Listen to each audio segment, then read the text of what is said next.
Hari itu, aku disiram kopi panas oleh ibu mertua hanya karena aku tak bisa membeli gas. Semua orang tertawa, memanggilku menantu miskin. Tapi, siapa sangka, sebuah mobil mewah berhenti di depan rumah dan dari dalamnya turun seorang pria dan langsung, "Kalau kamu nggak mau ketinggalan kisah penuh drama dan kejutan seperti ini, klik tombol subscribe sekarang. Karena di sini, setiap cerita punya akhir yang nggak pernah kamu duga." Pagi ini, udara terasa lebih dingin dari biasanya. Bukan karena hujan, tapi karena suasana di rumah ini yang selalu membuatku menggigil. Entah karena hawa dari pendingin ruangan di ruang tamu, atau tatapan dingin ibu mertuaku yang sudah seperti kutukan setiap hari. Jam menunjukkan pukul 6 lewat sedikit. Suamiku, Rizal, sudah berangkat lebih awal ke bengkel tempatnya bekerja.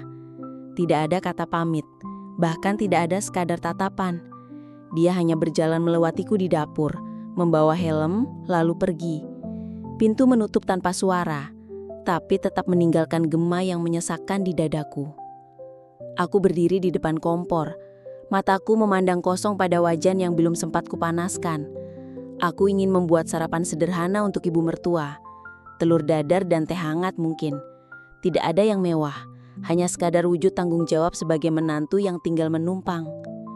Tapi saat tanganku memutar knop kompor, bunyi klik-klik itu tak disertai nyala api. Aku coba lagi. 1 kali, 2 kali, 3 kali. Tidak ada nyala. Hanya bau tipis gas yang tersisa di selang. Gas habis. Perutku langsung mengencang. Sial, aku tidak punya uang tunai. Uang terakhir kemarin kupakai membeli obat luka untuk tumitku yang lecet karena sandal butut. Belum ada pemasukan dari pekerjaan lepas yang aku jalani diam-diam di ponselku. Tabung gas yang kosong itu terasa seperti ancaman. Aku tahu, ini bukan sekadar masalah gas. Ini akan menjadi bahan untuk ibu mertuaku mempermalukanku lagi. Benar saja, langkah kaki berat terdengar dari arah kamar. Suara sandal gesek-gesek menyentuh lantai keramik. Ika? Kenapa belum masak juga? Dari tadi aku tunggu malah diem aja. Suara ibu mertua nyaring dan menusuk telinga. Aku menelan ludah, mencoba menjaga nada bicara. Bu, gasnya habis. Belum sempat aku menyelesaikan kalimat, ia sudah memotong. Gas habis? Ya belilah. Masa hal kayak gitu aja nggak bisa mikir? Apa kamu kira dapur ini nyala pakai doa? Nada suaranya meninggi. Dan aku bisa melihat di sudut mataku, ada gerakan kepala tetangga yang melongok dari balik jendela. Pagi-pagi begini, suara keras pasti mengundang perhatian. Aku mencoba menjelaskan. Bu, saya belum ada uang tunai. Nanti kalau Rizal pulang. Ah, alasan. Perempuan kok cuma nunggu suami pulang bawa duit. Kamu itu pemalas, gak tahu diri. Udah dikasih tempat tinggal gratis, makan gratis, masih aja nyusahin. Kata-katanya seperti cambuk. Setiap suku kata menyengat kulitku. Aku menunduk, bukan karena kalah, tapi karena aku tahu akan tiba saatnya aku mengangkat kepala dan membuat semua orang ini menyesal. Pagi ini mungkin menghancurkan harga diriku di mata mereka. Tapi ini juga awal dari sesuatu yang akan mengubah segalanya. Aku memegang ujung bajuku yang basah oleh kopi. Kulit di bawahnya perih. Aku menunduk, bukan karena kalah, tapi karena aku tahu akan tiba saatnya aku mengangkat kepala dan membuat semua orang ini menyesal. Pagi ini mungkin menghancurkan harga diriku di mata mereka. Tapi ini juga awal dari sesuatu yang akan mengubah segalanya. Panas kopi di kulitku mulai mereda. Tapi rasa perihnya masih menusuk. Bukan hanya di kulit, lebih dalam, di hati. Aku berjalan ke kamar sambil menunduk, menghindari tatapan tetangga yang masih mengintip dari pagar. Rumah ini tidak besar, tapi terasa seperti penjara. Setiap langkah, setiap gerakan, setiap napas selalu diawasi. Begitu pintu kamarku tertutup, aku bersandar pada dinding. Napasku tersengal-sengal, seperti habis berlari jauh. Padahal aku hanya mencoba menahan tangis agar tidak terdengar. Kupandangi bajuku yang basah oleh kopi. Warnanya coklat pekat di bagian dada, meninggalkan noda dan rasa perih. tanganku gemetar saat menyentuh kulit di bawah kain itu. Merah, nyeri, dan sedikit melepuh. Tapi yang lebih membekas adalah tatapan puas di wajah ibu mertua tadi. Seolah ia baru saja memenangkan suatu pertempuran. Kenapa aku masih di sini? Pertanyaan itu sudah berkali-kali muncul di kepalaku. Jawabannya selalu sama. Karena aku pernah percaya pada Rizal. Karena aku ingin membuktikan bahwa aku bisa mencintai tanpa melihat harta. Ironisnya, justru di rumah ini, aku kehilangan rasa dicintai. Suara ketukan pintu terdengar. Cepat, keras dan tidak sabar. "Ika, jangan diam aja di kamar. Nanti kalau lapar, masak sendiri. Aku nggak mau lagi disuruh nyiapin makan buat kamu." Suara ibu mertua memecah keheningan. Aku tidak menjawab. Aku hanya menarik napas panjang. Dulu waktu pertama kali menikah, aku pikir ibu mertua ini hanya keras di luar tapi baik di dalam. Nyatanya, semakin lama tinggal di sini, semakin banyak duri yang ia tancapkan. Dan anehnya, Rizal selalu diam, tidak pernah membelaku. Aku duduk di lantai, punggung bersandar pada dinding. Pandanganku mengarah ke lemari kecil di sudut kamar. Di dalamnya, tersembunyi kotak kayu yang berisi dokumen penting, termasuk kartu identitasku yang mencantumkan nama keluarga besar, tempat aku lahir. Nama itu, nama yang tak pernah kusentuh di rumah ini. Nama yang jika terucap, bisa mengubah segalanya dalam sekejap. Tapi aku memilih diam. Bukan karena takut, tapi karena aku tidak mau lihat lagi pertengkaran besar yang dulu pernah hampir memecah keluarga. Aku meninggalkan rumah megah itu dengan satu janji pada diriku sendiri. Aku akan memulai hidup dari nol, bersama orang yang kucintai. Sayangnya, aku tidak menyangka bahwa orang itu akan membiarkanku terluka seperti ini. Siang itu aku memberanikan diri keluar kamar untuk mencuci pakaian. Saat menjemur di halaman belakang, aku bisa mendengar suara ibu mertua di teras depan mengobrol dengan Bu Siti, tetangga yang terkenal paling cepat menyebarkan gosip. "Kasihan Rizal ya, punya istri cuma modal cantik tapi nggak bisa apa-apa, beli gas aja nggak mampu," katanya dengan suara cukup keras untuk memastikan aku mendengar. Bu Siti terkekeh. "Makanya dari dulu saya bilang, jangan asal nikah sama orang yang nggak jelas asal-usulnya. Saya aja nggak pernah lihat keluarganya datang jenguk, jangan-jangan memang benar-benar miskin." Dadaku terasa sesak. Tangan yang memberas kain di ember sampai terasa pegal. Aku ingin keluar dan berteriak, mengatakan siapa aku sebenarnya, menghentikan semua omongan mereka. Tapi aku menelan semua itu. Karena aku tahu, membalas sekarang hanya akan membuat mereka puas. Aku punya rencana lain. Aku hanya perlu waktu. Malam tiba. Rizal pulang dengan wajah lelah tapi tanpa sapaan. Dia langsung masuk kamar setelah makan malam yang disiapkan ibunya. Aku duduk di pojok, memandang punggungnya. "Zal, gas di dapur habis," aku katakan pelan. Dia hanya mengangguk, lalu mengeluarkan ponselnya. "Nanti aku isi besok," jawabnya datar. Tidak ada pertanyaan kenapa gas itu habis. Tidak ada perhatian tentang apa yang terjadi pagi tadi. Seolah kejadian itu tidak penting. Seolah aku tidak penting. Aku memejamkan mata menahan sakit di hati yang semakin dalam. Luka di kulitku mungkin akan sembuh dalam beberapa hari. Tapi luka di hati ini, siapa yang akan mengobatinya? Satu hal yang aku tahu pasti, semakin mereka merendahkanku, semakin besar tekadku untuk bangkit. Dan saat hari itu tiba, mereka akan melihat bahwa perempuan yang mereka hina ini bukan sekedar istri tak berguna. Aku akan berdiri dengan cara yang tidak pernah mereka bayangkan. Pagi ini, sinar matahari menyelinap lewat celah gorden tipis di kamarku. Hangatnya terasa di pipi, tapi hatiku tetap dingin. Aku bangun lebih awal, bahkan sebelum ibu mertua terjaga, karena aku tidak mau memulai hari dengan mendengar suaranya duluan. Suara kokok ayam di kejauhan bercampur dengan deru motor orang-orang yang berangkat kerja. Aku duduk di tepi kasur, memandangi kotak kayu kecil di dalam lemari. Kotak itu bukan sekadar tempat menyimpan dokumen, tapi juga kunci menuju hidup yang pernah kutinggalkan. Isinya sederhana, akta kelahiran, beberapa sertifikat tanah, dan sebuah kartu nama emas bertuliskan Arman Wijaya, pemilik jaringan toko emas Surya Abadi. Ayahku, orang yang wajahnya sering muncul di majalah bisnis dan berita ekonomi. Orang yang, kalau mau, bisa memberiku kehidupan yang tidak pernah kekurangan apapun. Orang yang kucintai, tapi juga kujauhi demi pilihan hidupku sendiri. Ya, aku memilih meninggalkan semua itu. Bukan karena aku tidak menghargai keluargaku, tapi karena aku ingin membuktikan bahwa aku bisa membangun rumah tangga dari nol. Tanpa campur tangan kekayaan keluarga, tanpa harus dibanding-bandingkan dengan nama besar ayahku.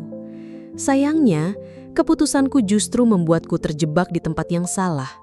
Rizal, yang dulu kukira tulus, ternyata sama saja seperti kebanyakan pria yang merasa nyaman dibiayai orang tua, dalam hal ini ibunya. Dia tidak pernah benar-benar membangun sesuatu untuk masa depan kami.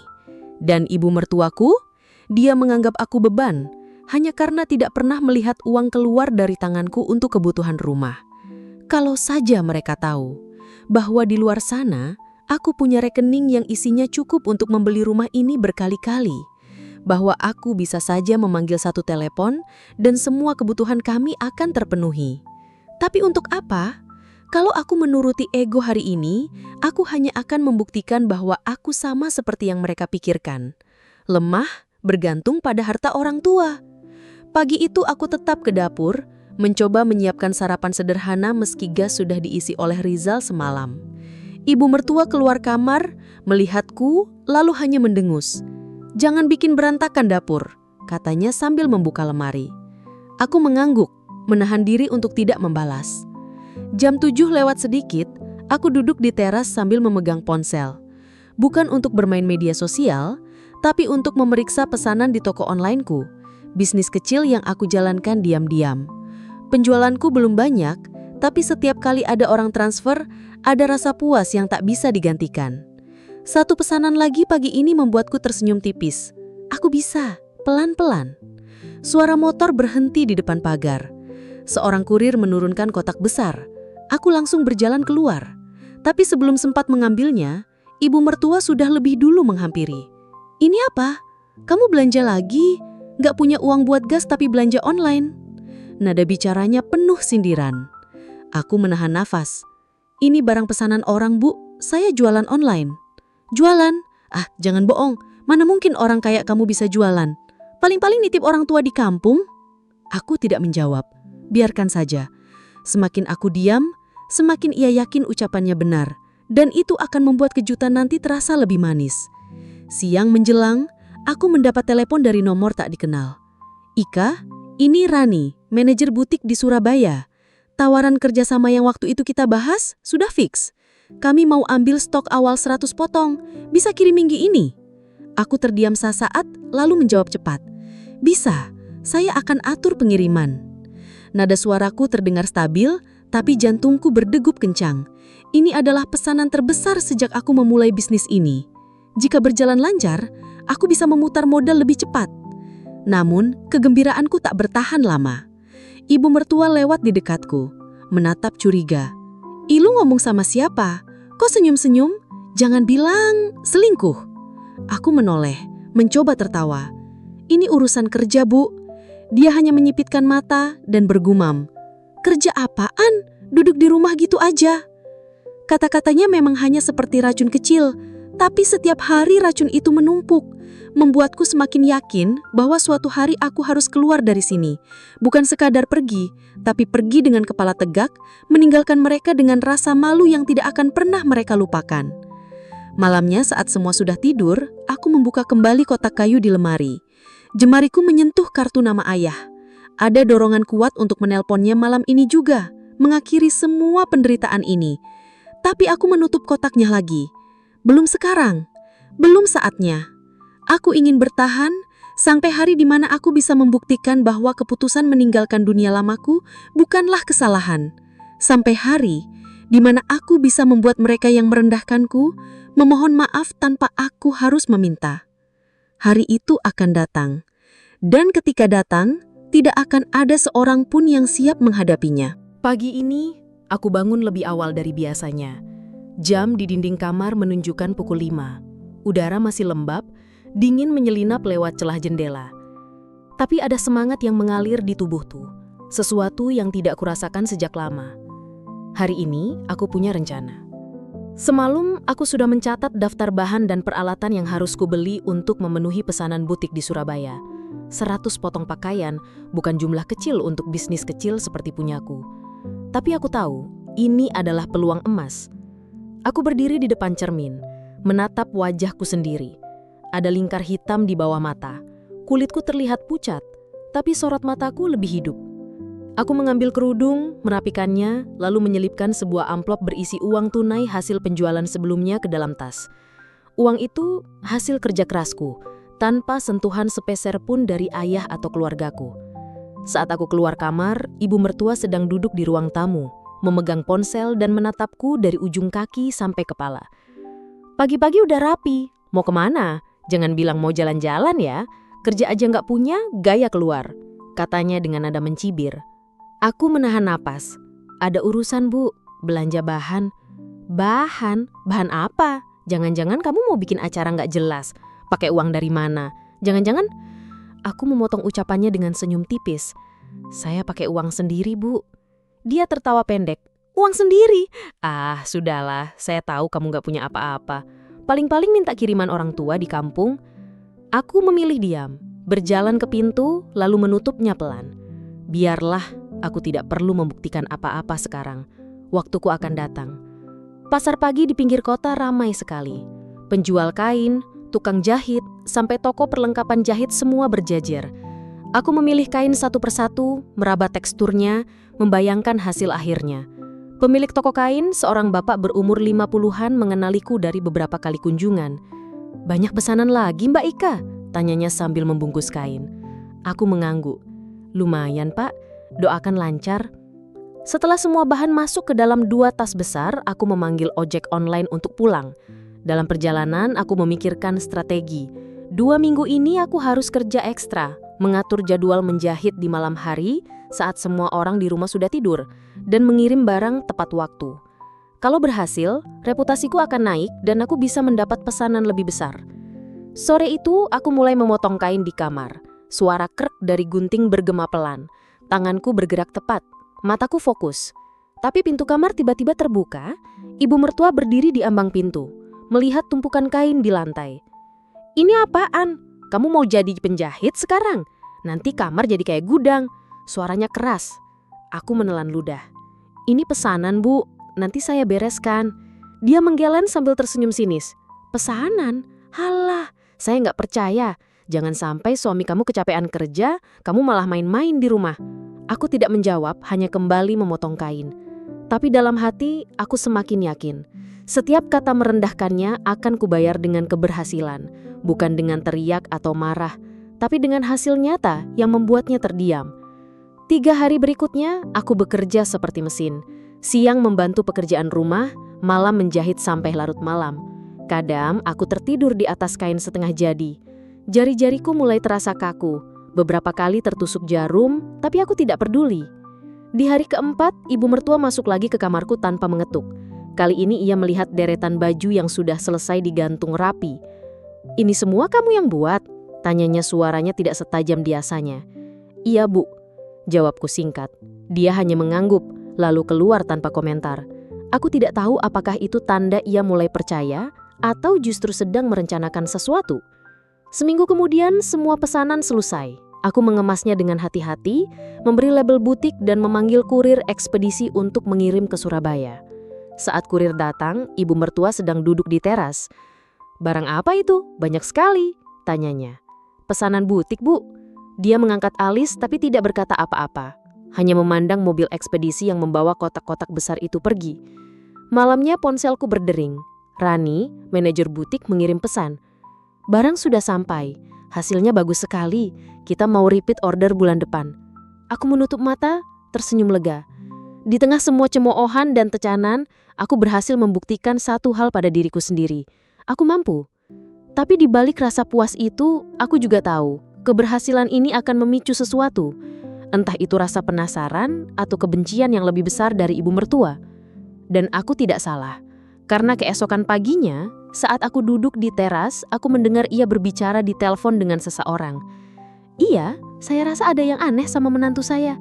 Dia bilang gak punya uang, tapi tiba-tiba punya usaha. Jangan-jangan akun hatiku langsung dingin. Ini baru permulaan. Dan jika dia benar-benar ingin tahu siapa yang membiayai semua ini, aku akan pastikan jawabannya menghantamnya lebih keras daripada kopi panas yang pernah ia siramkan ke tubuhku. Pagi itu langit mendung. Suasana rumah masih sama, dingin. Bukan karena cuaca, tapi karena tatapan ibu mertua yang menusuk seperti jarum setiap kali matanya bertemu denganku. Sejak insiden siraman kopi itu, aku tak lagi dianggap menantu. Aku hanyalah orang asing yang kebetulan menumpang di rumah ini. Bahkan, langkahku di lantai terdengar seolah mengganggu ketenangan mereka. Namun, hari ini berbeda. Di luar pagar, beberapa tetangga tampak berkumpul sambil berbisik-bisik. Aku tak tahu apa yang sedang mereka bicarakan, tapi aku bisa merasakan tatapan mereka mengarah padaku. Ketika aku melewati mereka untuk pergi ke warung, aku mendengar sayup-sayup. Katanya dia anak orang kaya, tapi kok hidupnya begini? Paling cuma cerita bualan. Aku hanya tersenyum tipis. Mereka tidak tahu, dan memang tak seharusnya tahu. Belum saatnya. Siang harinya, Andra pulang kerja lebih cepat dari biasanya. Dia terlihat gusar. "Nat, kamu cerita apa ke tetangga?" Suaranya tajam. Aku menatapnya bingung. "Cerita? Maksud kamu?" "Jangan pura-pura nggak tahu. Bu RT tadi ngomong ke ibu. Katanya kamu ini anak pengusaha emas. Dari mana mereka dapat info itu?" Aku terdiam. Informasi itu seharusnya tidak mungkin keluar. Aku tak pernah membicarakan masa laluku di sini. Jantungku mulai berdetak cepat. Hanya ada satu kemungkinan, seseorang dari keluargaku mulai ikut campur. Malam itu, ketika aku keluar untuk menjemur pakaian di dapur belakang, aku mendengar suara telepon ibu mertua dari ruang tamu. Suaranya rendah, tapi jelas penuh amarah. Saya nggak peduli siapa dia. Selama dia tinggal di sini, dia harus tahu diri. Jangan harap saya bakal menghormatinya hanya karena keluarganya punya harta. Kata-kata itu seperti pisau yang mengiris pelan. Aku sudah siap untuk diremehkan. Tapi ternyata kenyataannya lebih pahit. Ibu mertua tahu tentang asal-usulku dan tetap saja memperlakukan aku seperti sampah. Tengah malam, aku terbangun karena suara ketukan di jendela kamarku. Saat ku intip, sebuah amplop tergelincir dari celah kaca. Di luar, bayangan seseorang berjalan cepat meninggalkan halaman rumah. Dengan tangan bergetar, aku membuka amplop itu. Di dalamnya ada selembar kertas kecil. Mereka akan tahu semua. Bersiaplah. Aku duduk lama di tepi ranjang, memandangi kertas itu. Apakah ini ancaman? Atau peringatan? Yang jelas, aku sadar satu hal. Rahasia yang kusimpan rapat-rapat mulai bocor. Dan ketika semuanya terbongkar, aku tak tahu siapa yang akan hancur duluan. Pagi itu, suasana rumah lebih ribut dari biasanya. Ibu mertua bolak-balik dari dapur ke ruang tamu. Wajahnya merah padam. Suara panci beradu dan lemparan sendok seperti tanda perang yang akan segera dimulai. Aku duduk di kursi makan, mencoba sarapan tanpa menghiraukan drama.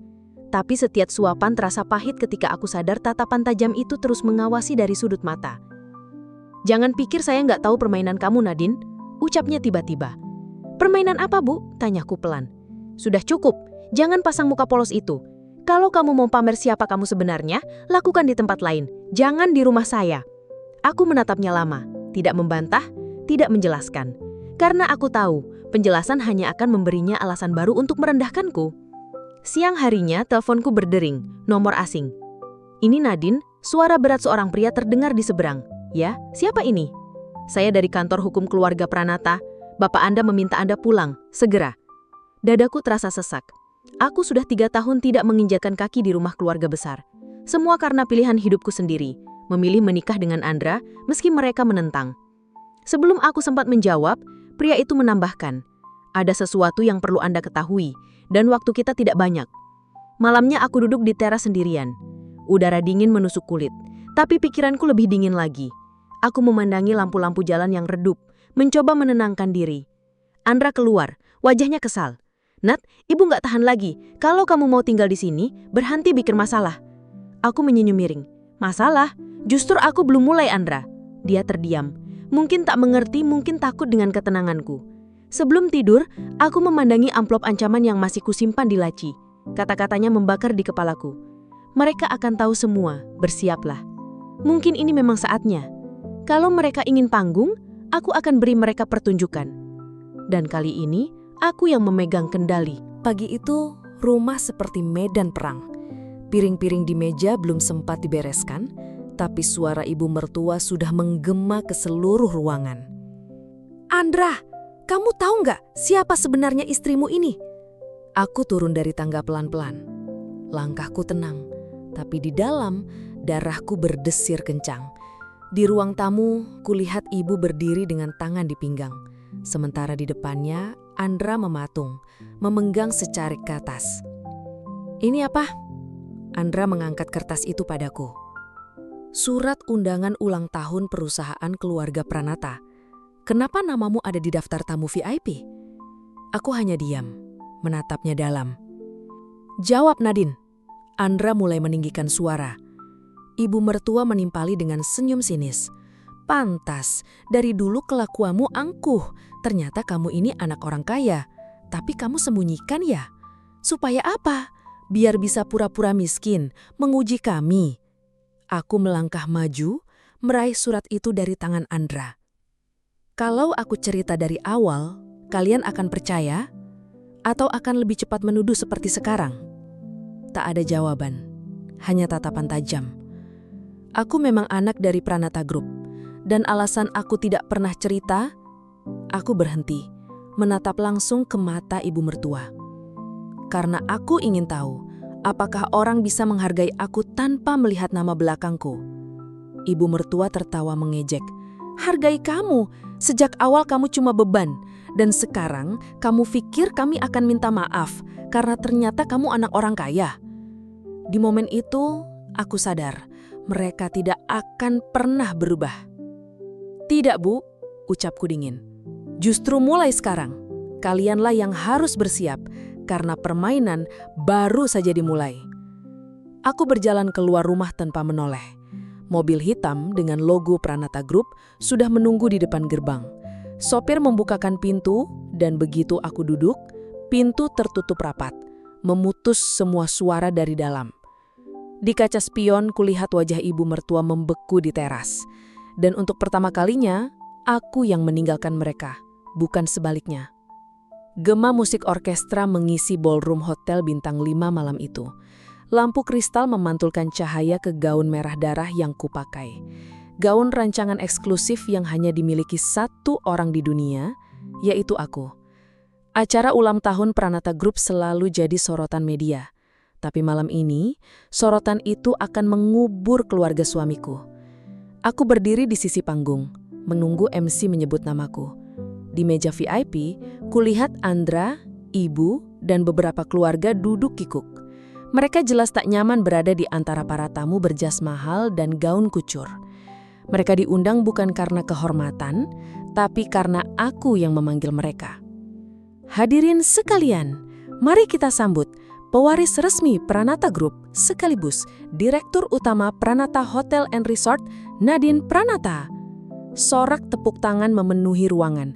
Kamera-kamera televisi berputar ke arahku. Aku melangkah mantap ke tengah panggung. "Terima kasih." Suaraku terdengar lantang lewat mikrofon. Malam ini, aku ingin menyampaikan sesuatu yang sangat pribadi. Mataku menyapu ke arah meja tempat mereka duduk. Tatapan ibu mertua berubah pucat.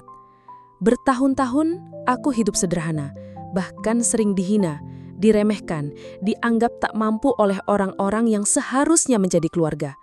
Tapi malam ini, biarlah semua tahu, aku tidak hanya mampu berdiri di sini, aku berdiri di atas. Layar LED besar di belakangku menyala, menampilkan video, rekaman CCTV, potongan ucapan merendahkan dari ibu mertua, Andra yang mengabaikan, hingga momen aku disiram kopi di depan umum. Ruangan seketika hening lalu berbisik-bisik. Kepada mereka yang pernah menginjak harga diriku, aku menatap lurus ke arah mereka. Terima kasih, karena tanpa kalian, aku tidak akan pernah membuktikan siapa aku sebenarnya. Tepuk tangan bergemuruh, blitz kamera menyala bertubi-tubi. Ibu mertua menunduk. Andra mencoba keluar tapi wartawan sudah mengepung meja mereka. Aku tersenyum tipis. Balas dendamku tidak dilakukan dengan teriakan atau amarah, tapi dengan panggung, cahaya, dan kebenaran yang mereka sendiri dulu remehkan. Dan malam ini, semua saksi tahu permainan sudah berakhir. 3 hari setelah pesta ulang tahun Pranata Group, berita tentang pernyataan Direktur Muda Nadine masih menjadi top headline.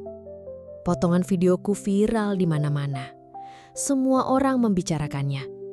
Bukan cuma karena aku pewaris tunggal Pranata Group, tapi karena aku membongkar aib yang selama ini hanya terdengar di lingkaran kecil keluarga. Aku duduk di ruang kerjaku, secangkir kopi hangat di tangan. Di layar laptop, deretan berita online berjudul Keluarga Andra digugat investor. Andra didepak dari perusahaan keluarga. Ibu Andra mangkir dari panggilan polisi. Ya, semua berantakan. Ternyata tanpa koneksi dan bantuan nama besar Pranata Group yang selama ini diam-diam mereka manfaatkan, bisnis mereka juga goyah. Aku tak mengangkat telepon dari Andra. Dia mengirim puluhan pesan, dari permintaan maaf sampai ancaman terselubung. Semua kulihat sebentar, lalu kubiarkan tenggelam di daftar chat. Lalu sore itu seseorang muncul di depan kantorku. Seorang pria dengan setelan rapi, wajahnya tenang dan tatapan seperti tahu semua rahasiaku. Nadine? Tanyanya sambil tersenyum. Namaku Adrian. Aku teman lama ayahmu. Dan mungkin orang yang bisa melindungimu dari gelombang berikutnya. Aku mengerutkan dahi. Gelombang berikutnya? Keluarga Andra belum selesai. Mereka sedang mencari cara balas dendam. Dan aku di sini untuk memastikan mereka gagal. Aku menatapnya lama. Ada sesuatu pada pria ini. Tatapan teduh yang mengingatkanku pada rasa aman yang sudah lama hilang. Mungkin babak baru hidupku akan segera dimulai. Tapi untuk saat ini, aku menikmati pemandangan yang sudah kutunggu bertahun-tahun. Runtuhnya tahta palsu keluarga yang pernah meremehkanku. 6 bulan berlalu sejak hari itu. Berita tentang keluarga Andra sudah tenggelam di antara skandal-skandal baru yang memenuhi media. Namun aku tahu, luka yang mereka tinggalkan padaku dulu sudah berubah, bukan lagi menjadi dendam, tapi menjadi kekuatan. Pagi ini aku berdiri di balkon penthouse baruku. Kota Jakarta terbentang di bawah, lampu-lampu masih menyala meski matahari mulai muncul. Di meja kecil ada tumpukan dokumen. Kontrak kerjasama antara Pranata Group dengan sebuah firma investasi internasional. Dan di halaman terakhir ada 2 tanda tangan, milikku dan Adrian. Adrian kini bukan hanya mitra bisnis. Dia adalah lelaki yang entah bagaimana mampu menembus tembok tebal yang kubangun di sekeliling hatiku. Kita tidak terburu-buru, tidak memamerkan apapun, tapi dia selalu ada. Di setiap rapat penting, di setiap malam ketika aku merasa sendirian. Sore itu aku berjalan di lobi hotel flagship milikku, mengenakan gaun putih sederhana. Para tamu memandangku, sebagian mengenal, sebagian hanya menebak-nebak. Di meja resepsionis, aku melihat seorang wanita paruh badan dengan mata berkaca-kaca. Ibu mertuaku yang dulu menghina dan merendahkan setiap langkahku. Dia mencoba berbicara. Nadine, aku minta maaf. Aku menatapnya lama. Bukan karena masih marah, tapi karena untuk pertama kalinya aku merasa sudah benar-benar di atas mereka tanpa harus menginjak siapapun. Aku berbalik, melangkah menuju Adrian yang sudah menungguku di pintu keluar. Di dalam mobil, Adrian tersenyum. Kau siap untuk babak baru? Aku mengangguk. Selalu. Mobil melaju meninggalkan hotel, meninggalkan masa lalu dan membawaku ke masa depan yang akhirnya aku pilih sendiri.